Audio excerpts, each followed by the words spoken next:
کی بیعت کر لیتے, اسے مان لیتے, تو ساری دنیا یہ کہتی کہ جب امام حسین نے اس کی بیعت کر لی ہے, جب امام حسین نے اسے اپنا خلیفہ مان لیا ہے, تو ہم کون ہیں؟ لیکن امام حسین نے اپنے جان کی قربانی پیش کر دی, لیکن یزید کی بات نہیں مانے. اے میرے ملت کے نوجوانوں, اے مسلمانوں, اے خواتین, ماں اور بہنوں, ذرا غور کرو,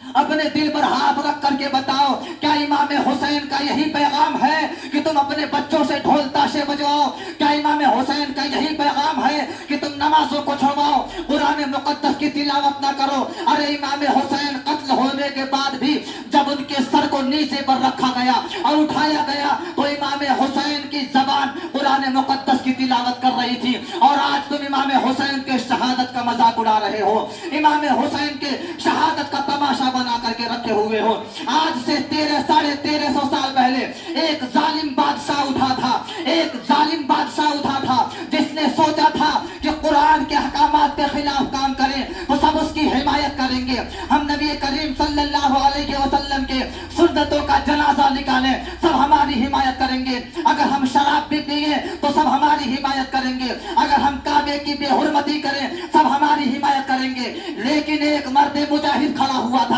جس کا نام تھا امام حسین, اپنی گردن کٹوا دی, اپنے اولادوں کو قربان کر دیا, لیکن یزید کے سامنے سر نہ جھکایا. اے میری ماں اور بہنوں, تم حضرت فاطمہ الزہرا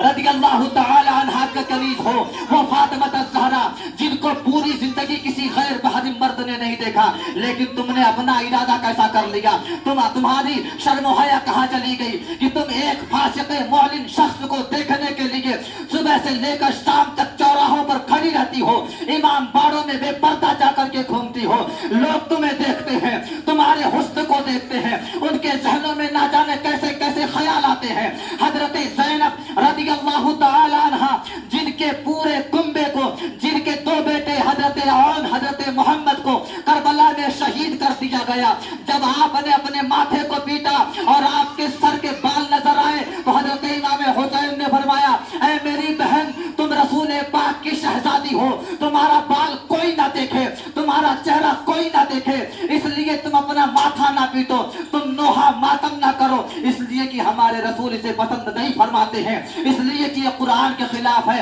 اے میری ماں, اے میری بہنوں, تمہاری غیرت کہاں مر چکی ہے, تمہارا شرم کہاں جا چکا ہے, تم